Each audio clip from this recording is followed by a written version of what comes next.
اندازہ لگا سکتے ہیں۔ عمر ابن عبدالعزیز کے اس دور کو یاد کرو، خادم سے کہا بڑے بڑے علاقے کے بڑے بڑے لوگ آتے ہیں، ان کے پاس مجھے ان پیبند زدہ کپڑوں میں جانا پڑتا ہے، ذرا مارکیٹ میں جاؤ، بازار میں جاؤ، میرے لیے 8 درہم کا کپڑا لے کر آؤ۔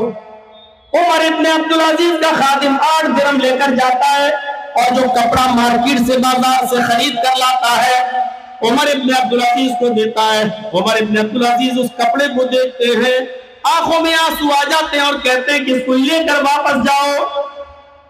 استیعاب کے اندر علامہ ابن عبد البر نقل کرتے ہیں کہ اس کپڑے کو واپس کروایا اور فرمایا کہ جاؤ اس کپڑے کو واپس کر کے آؤ، اور 6 درہم کا کوئی کپڑا مل جائے تو وہ لے کر آنا، اس لیے کہ یہ 8 درہم کا کپڑا بہت اچھا ہے، اتنا قیمتی کپڑا پہن کر میں کیا کروں گا، یہ 2 درہم جو بچ جائیں گے وہ کسی غریب کے کام آئیں گے، میں بیت المال میں جمع کر دوں گا۔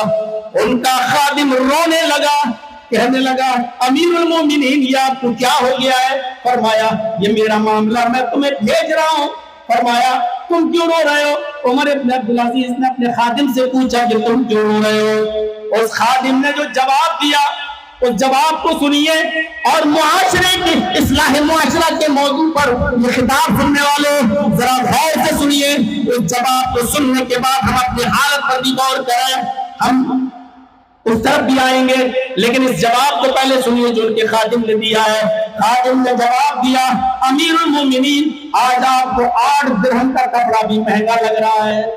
آج آپ کو 8 درہم کا کپڑا بھی مہنگا دکھائی دے رہا ہے، جب آپ امیر المومنین نہیں تھے، جب آپ پوسٹ عہدے پر فائز نہیں تھے تو آپ نے ایک بار مجھے 800 درہم دیے تھے اور کہا تھا کہ مارکیٹ سے کپڑا لاؤ، میں 800 درہم کا کپڑا لایا تھا، 800 درہم کا وہ کپڑا میں نے آپ کے ہاتھ میں دیا تو آپ نے اس کپڑے کو میرے منہ پہ مار دیا تھا اور کہا تھا کہ میں یہ کپڑا پہنوں گا، اتنا گھٹیا کپڑا پہنوں گا، اتنا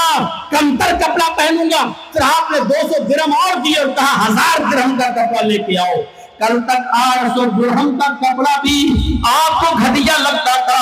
آج اس کو امیر المومنین کی کرسی مل گئی، آج ایک ذمہ داری پر بٹھا دیا گیا تو آج اس کو 8 درہم کا کپڑا بھی آج اس کو مہنگا لگ رہا ہے۔ حضرت عمر ابن عبدالعزیز جواب دیتے ہیں، اپنی آنکھوں میں آنسو لے آئے اور روتے ہیں، اور روتے ہوئے کہتے ہیں کہ میں ذمہ داری عہدے کا ذمہ دار ہوں، اگر دریائے نیل جاری ہے فرات کے کنارے پر ایک کتا بھی اگر پیاسا یا بھوک سے مر گیا تو قیامت کے دن مجھے اس کا بھی جواب دینا ہوگا، اب یہ ذمہ داری میری اوپر عائد ہو جاتی ہے، اب میں کسی بھی قیمت پر 8 درہم کا کپڑا نہیں پہنوں گا، یہ 2 درہم جو بچا کر لاؤ گے وہ بیت المال میں جمع کر دیا جائے گا اور کسی غریب کے کام آ جائے گا، اس کے گھر میں چولہا جل جائے گا۔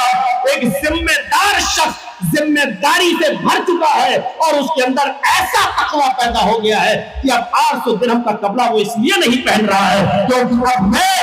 ذمہ دار ہوں، اور ذمہ دار ہونے کے بعد اب میرے اوپر بہت سی ذمہ داریاں عائد ہیں، اگر میرے ہوتے ہوئے کوئی آدمی بھوکا مر گیا تو قیامت کے دن مجھے حساب و کتاب دینا ہوگا۔ یہ موقع، یہ واقعہ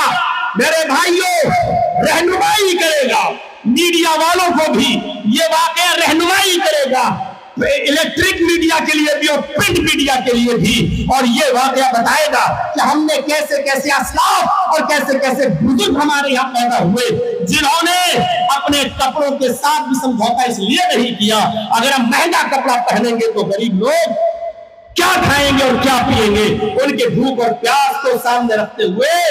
ان کی مجبوریوں کو سامنے رکھتے ہوئے انہوں نے اپنے ساتھ یہ سمجھوتا کیا کہ ہم نچلے درجے کا کپڑا پہن لیں گے لیکن غریبوں کے ساتھ مذاق نہیں